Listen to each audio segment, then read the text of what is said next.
Para la nueva emisora virtual, Radio Colombia. Un agradecimiento especial a la Red de Juventudes, Territorio, Memoria y Paz, la organización Nuestras Raíces y el Instituto Distrital para las Artes y Artes.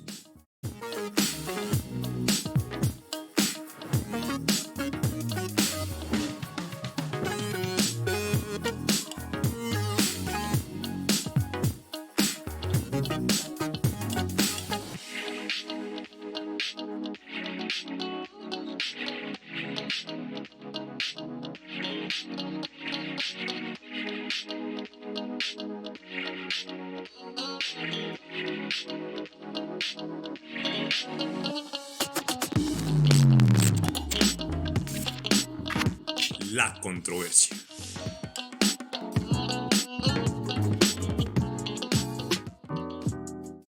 A, E, I, O, U. A. Ahora me arrepiento del salto no dado y del beso no robado. E. Emocionado por fin de verte sonreír. I. Inconscientemente guardo mis sentimientos de amor nunca iniciado. O. Odiando por no poder estar para ti, por no preguntar. Y ahora el momento pasado, junto a mis sentimientos, ha expirado. U. Único nuestro amor. Me pongo a pensar. Si tú y yo, algo. La felicidad eterna emanaría de mí sin parar. Pero como no es así, sentado en nuestro banco, esperaré hasta que decidas quererme, sin medias ni ataduras. El chico perdido en tu mirada, para la chica que siempre ha querido. La controversia. ¿Qué es más difícil que una despedida? Solo despedirse de esa persona. No hay mayor crueldad y dolor en la vida como cuando esta misma te arrebata de tus brazos esa felicidad hecha persona. Y no hay dolor más agobiante que despedirse de esa persona para verla feliz lejos de ti. Llegas a un punto de cariño máximo donde tu felicidad no importa, sino la de esa persona. Solo buscas tu felicidad y confort. Si una persona no te quiere tan pura como esta, simplemente no merece el más pequeño gramo de tu ser y el cariño más simple. Ve con él, no insisto, porque ese no es mi estilo. Pero yo te amo aunque no insista. Ve con él. No importa tu ausencia, te sigo esperando. Si Dios me quita la luna, no me siento malo, pero si me lleva a ti, me lleva a las estrellas. Y en mi cielo ya no hay estrellas para mirar. De Juan Pablo para Sofía. La controversia. El conflicto armado colombiano ha sido una situación que ha marcado de forma transversal la historia del país y asimismo el desarrollo de este, pues ya ha sido más de 60 años de una guerra que parece no tener fin, guerra que ha dejado innumerables víctimas y sigue vigente hoy en día en medio del Tratado de Paz que fue firmado en el año 2016 con las FARC. Pues se data que el origen de esta está centrada en la lucha por la tierra, la cual durante el tiempo siempre ha estado poseída por unos pocos, generando así un contexto de desigualdad específicamente en el campo colombiano. De igual forma, se reconoce otro factor como lo es la lucha bipartidista, que se gesta dentro de los territorios buscando mantener el orden social. Es así que bajo estas premisas históricas se considera que se empieza a desarrollar el conflicto armado colombiano, generando diversos grupos al margen de la ley que buscaban cambiar la estructura social, política y económica del país. Cabe resaltar que a lo largo de esta lucha se generaron diversos escenarios como el narcotráfico, organización de grupos paramilitares, entre otros frentes que buscaban acabar el conflicto. Es así como el tejido social del territorio colombiano se fue causando que el Estado no velara por la garantía total de los derechos humanos, siendo así Colombia un escenario marcado por la constante violación de derechos en gran parte de su territorio. Y es aquí en donde se puede comprender que en el país, durante el conflicto armado se violaron derechos como la vida, siendo una guerra que ha dejado millones de víctimas. Otro es el derecho a la libertad de conciencia, pues durante el conflicto y en la actualidad se callan diversas voces que piensan de forma distinta. De igual forma, muchos colombianos fueron sometidos a desaparición forzada, y es evidente que este conflicto deja un sinnúmero de víctimas que aún no se reconocen y no se sabe de su paradero. El análisis podría ser extenso y devastador. Si bien se resalta que el país se ha acogido a diversos pactos internacionales, es evidente que hoy en día la cifra en violación de derechos humanos del territorio es abrumadora. La controversia. Bienvenidos a este su programa La Controversia. Hoy tengo 3 invitados súper especiales. Tengo acá a mi de este lado. Hola, ¿cómo estás? Hola Dani, ¿cómo vas? Hola a todos, ¿cómo están? Gracias por la invitación. Tengo aquí a Sandri. Hola, mucho gusto. Muchas gracias por la invitación. Y tengo a este lado a Jessy. No, bienvenidos siempre a este su programa La Controversia. Yo creo que venimos con un tema que nos compete definitivamente a todos, que es como el conflicto que hemos tenido a lo largo de pues, nuestra historia, ¿no? Y pues vamos a hablar un poquitico de eso, ¿no? A sacarnos como pollitas. Me encanta eso, me encanta.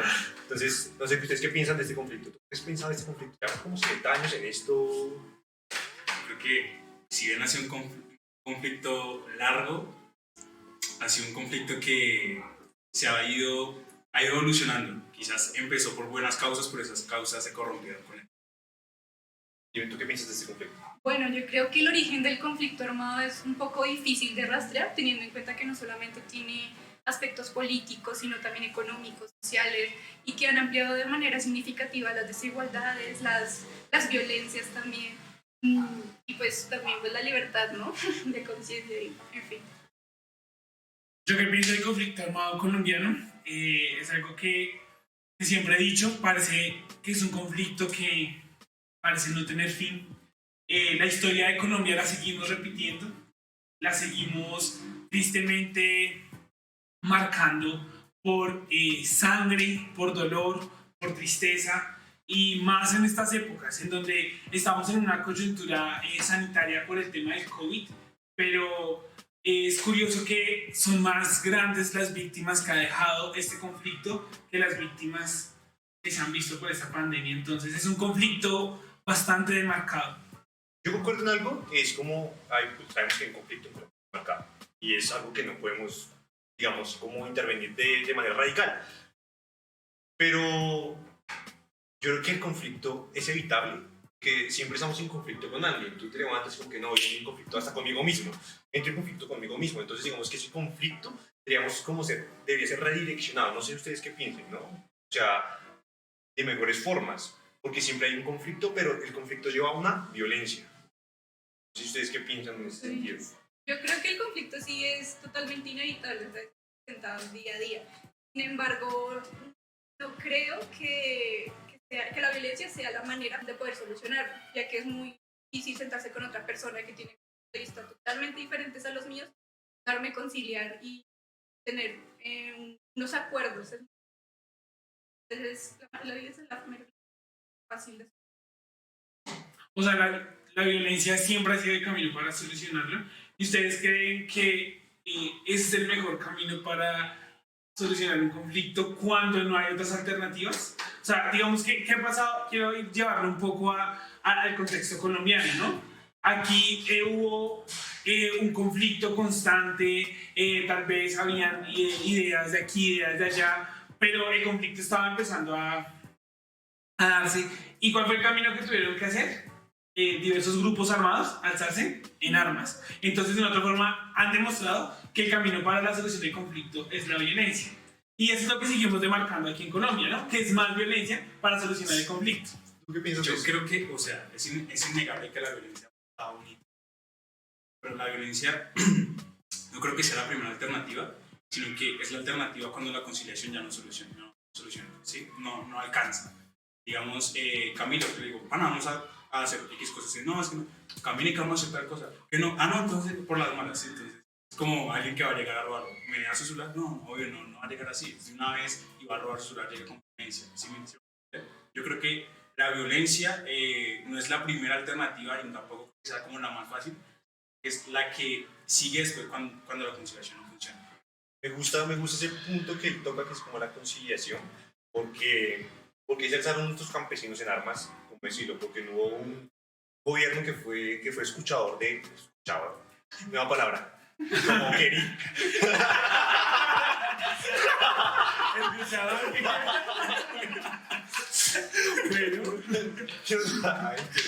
Sí, no me hagas despertar. Tienes escuchado a un pueblo, ¿cierto? Entonces, digamos, ¿tú qué haces cuando no te escuchan? Entonces, ¿qué gritas? Aclaman que estamos pasando hambre, eso no está bien. Yo creo que nuestros campesinos se vieron como atados de manos y tristemente la violencia es el único ente donde nos escuchen. ¿Qué pasa en una protesta? Seamos sensatos, seamos muy sensatos, vamos al punto. Si una protesta es pacífica, no genera un boom, porque si tú sales a protestar, y eso es lo que pasa con las protestas pacíficas, qué pena si tocó fibras importantes. Salen a protestar un día, pacíficamente y todos, ay, sí, muy bonito eso, pero al otro día se nos olvidó. Ay, estaban protestando, pero pues yo no me acuerdo. Pero si una protesta genera boom, o sea, digamos que hubo un disturbio así como que, uy, venga, pero ¿por qué están protestando? Informémonos. Ah, es que la protesta. Ah, no, eso es grave. Entonces yo creo que la violencia es el llamar a, pónganme cuidado. Se ha ido lidiando por eso, ¿no creen ustedes? Yo creo que es que los colombianos tendemos mucho a la violencia, que no conocemos otro. Recuerdo muy bien en una clase de la universidad que una profe nos decía, no, es que tenemos una tendencia biológica a la violencia. Obviamente yo no concuerdo con eso, pero es lo que tú dices, es muy cierto. O sea, si vamos a una protesta y no hay tropel, no hay caos, no es que no pasa eso, entonces la gente no le pone atención. En cambio, si es pacífica, bueno, pues bien, están en su derecho, no pasa nada. Pues no sé, o sea, yo no creo que el colombiano se tienda a ser violento siempre, porque si no, entonces no habrían o acuerdos de paz o la gente no quisiera conciliarse, no había por qué creer en la paz, como dice. O sea, yo creo que si bien la violencia ha marcado, es que, o sea, han sido 60, un poco más de 60 años de una marcada violencia. Yo nací en violencia, ¿sí? Entonces quizás mi contexto está más rodeado por violencia que por paz. Eso me puede inclinar un poco a la violencia, sí y no, pero no necesariamente me hace como colombiano propenso a ser agresivo, violento. Digamos que viendo ese primer punto, ¿no? Ustedes de pronto lo que podemos pensar es que la violencia va a ser el camino para solucionar los conflictos. Puede que lo hayamos visto, digamos, en nuestra historia. Y ustedes hablaban algo de la conciliación. Tal vez los acuerdos de paz, cuando se crearon con diversos material pedagógico y demás, fueron como ese camino para acabar con esa violencia, conciliar, entrar en ese proceso de conciliación. Pero, ¿será que en un país donde nos gobiernan los mismos de siempre, las mismas familias, el mismo orden, ¿será que en un país como este podemos entrar en una conciliación? Cuando podemos leer el actual panorama que tenemos, donde tal vez los acuerdos de paz puede considerarse que están hechos trizas, no hay garantías para nadie ni nada. O sea, ¿qué podemos obtener de esta lectura del país? En medio de tanta diversidad es difícil, pero esa unidad es necesaria que se hay una cosa que admiro mucho, así que la unidad no es uniformidad, ¿sí?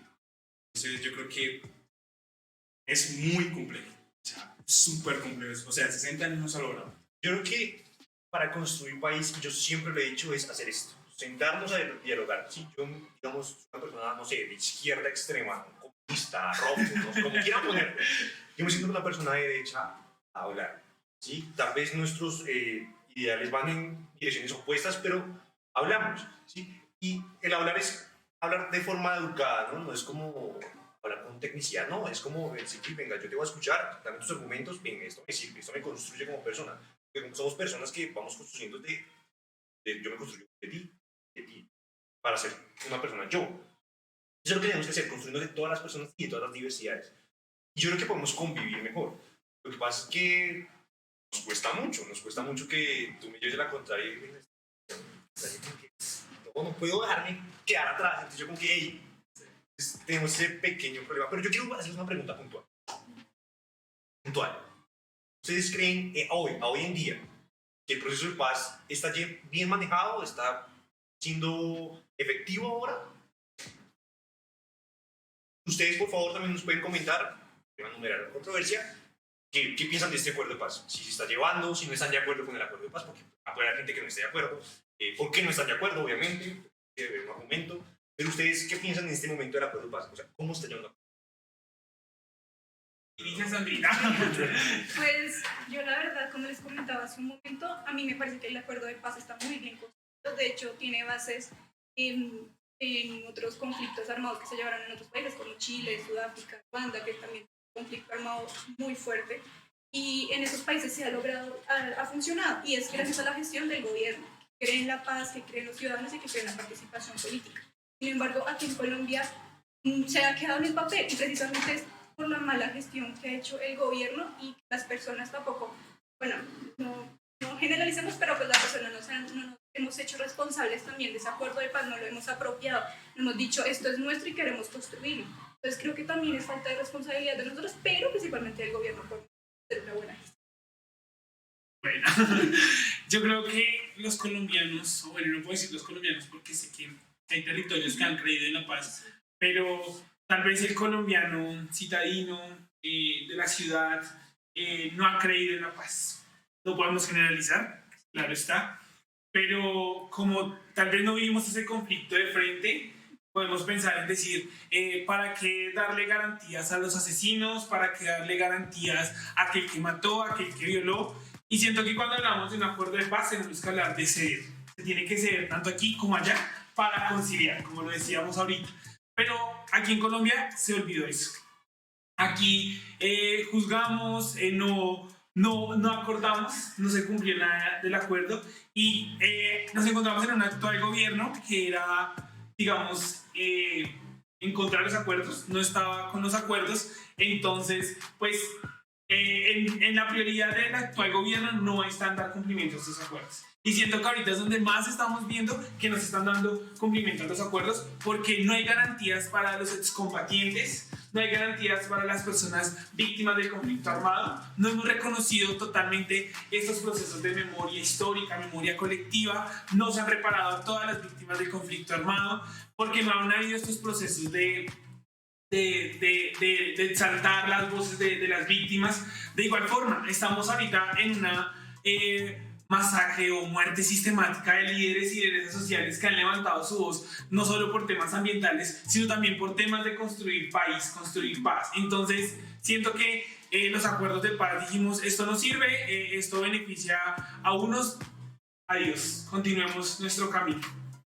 Creo que el acuerdo de paz, como decía Sandy, está muy bien sobre el papel, pero como hay intereses que chocan con ese acuerdo de paz, intereses que mueven las raíces del país, no permiten que avance, ¿sí?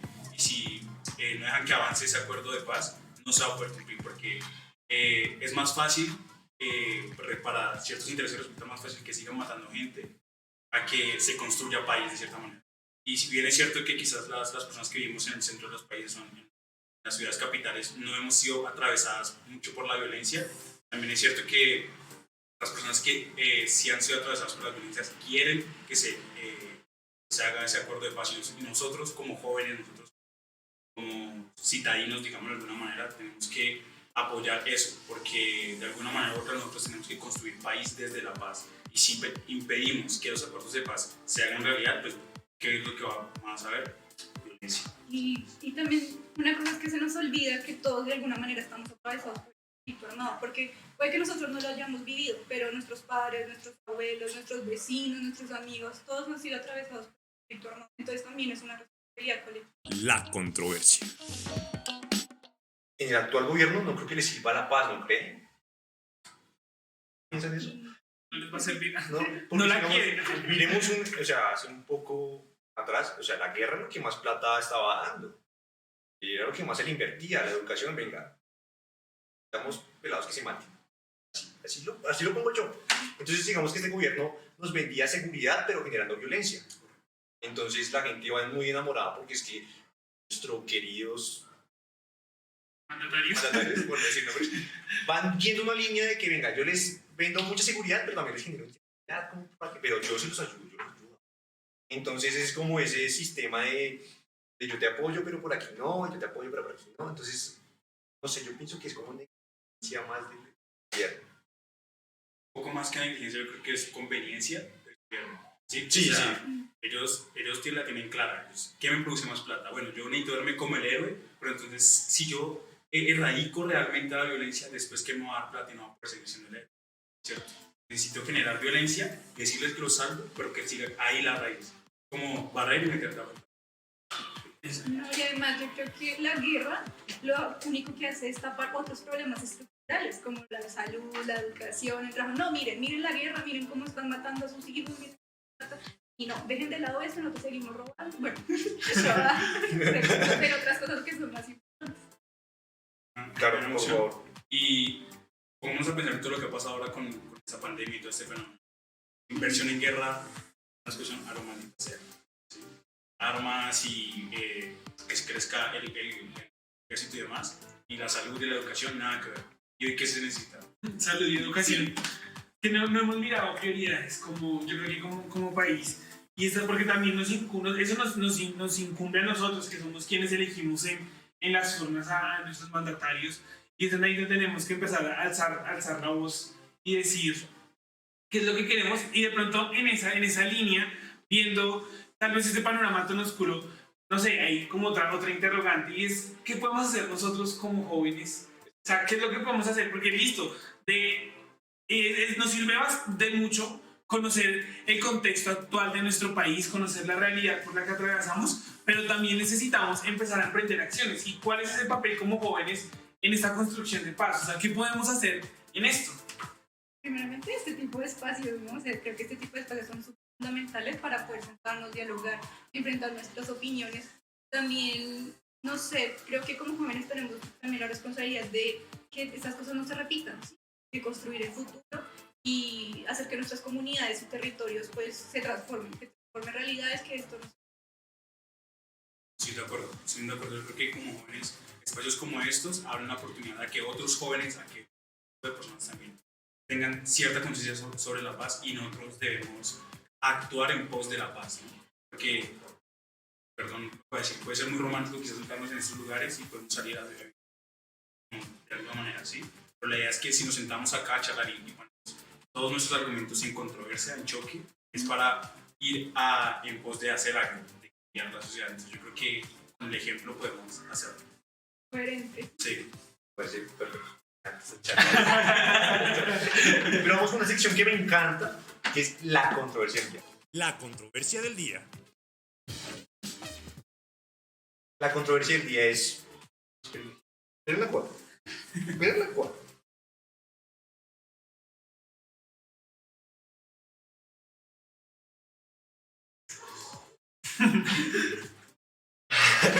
Ya, aquí voy. Bueno, vamos. Se nos va a votar así y después la cuadramos entre todos para que yo haga hacerla. Yo soy un ex militante de las FARC. Yo cometí 1000 atrocidades. 1000 atrocidades.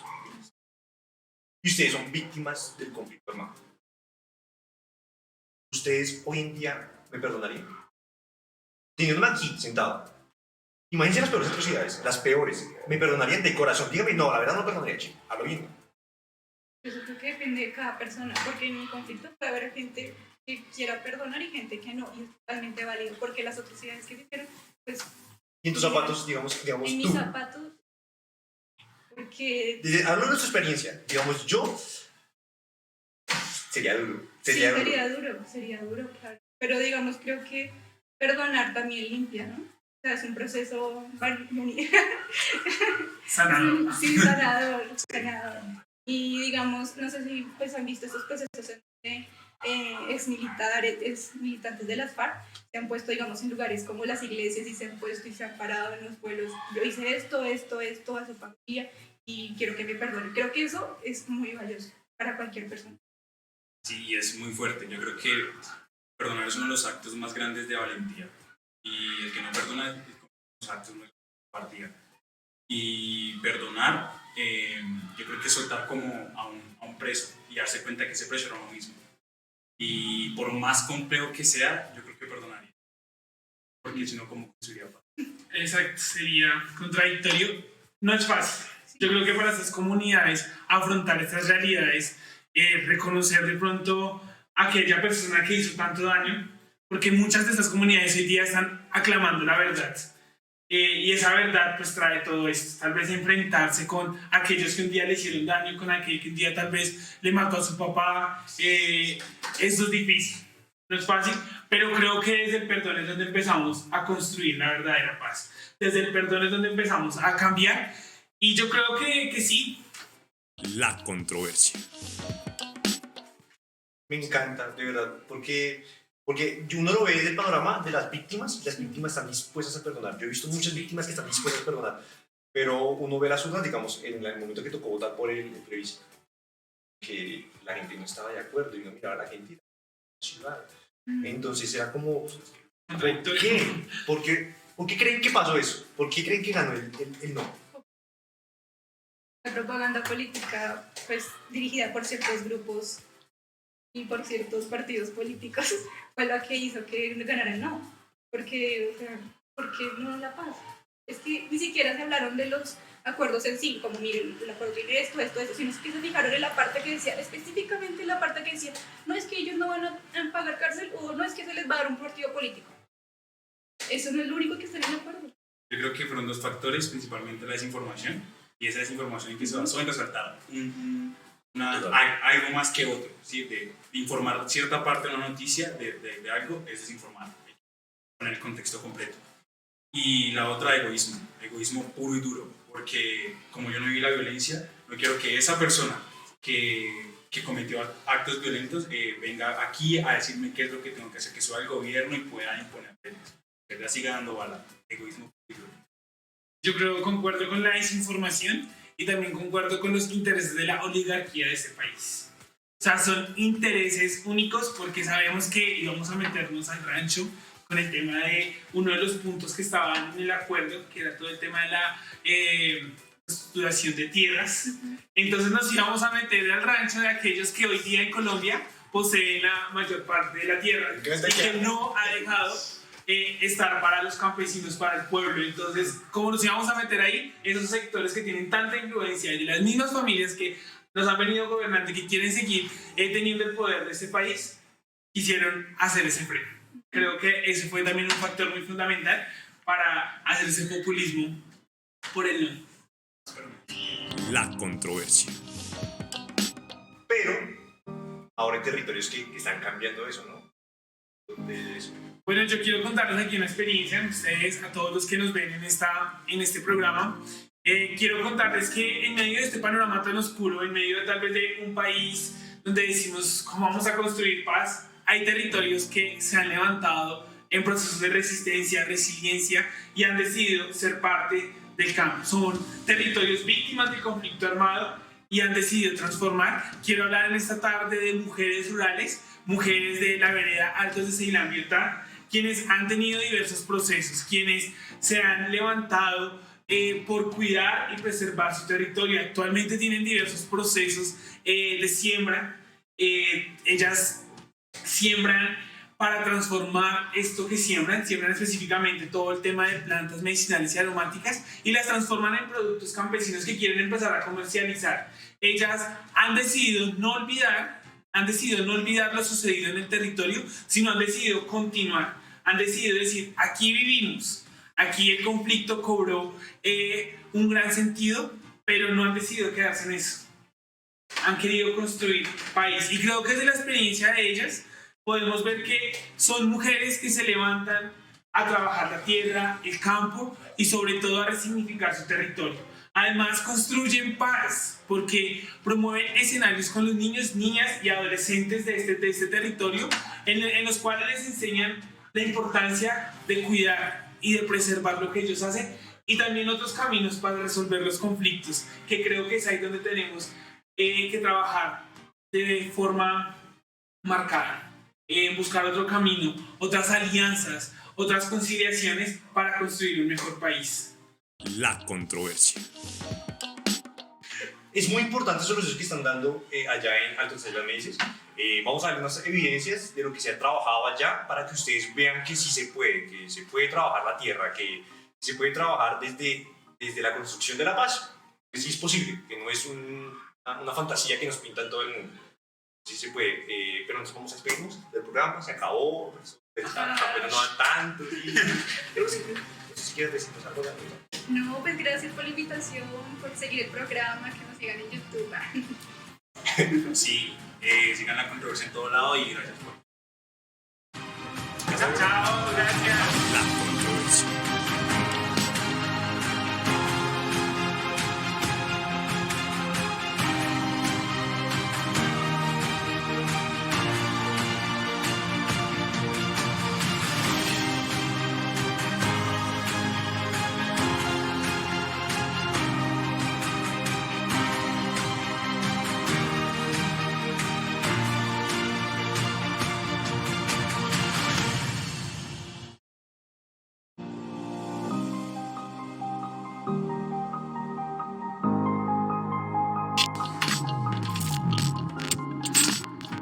La controversia.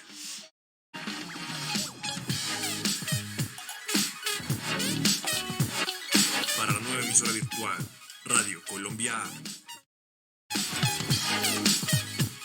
Un agradecimiento especial a la Red de Juventudes, Territorio, Memoria y Paz, la organización Nuestras Raíces y el Instituto Distrital para las Artes y Dates.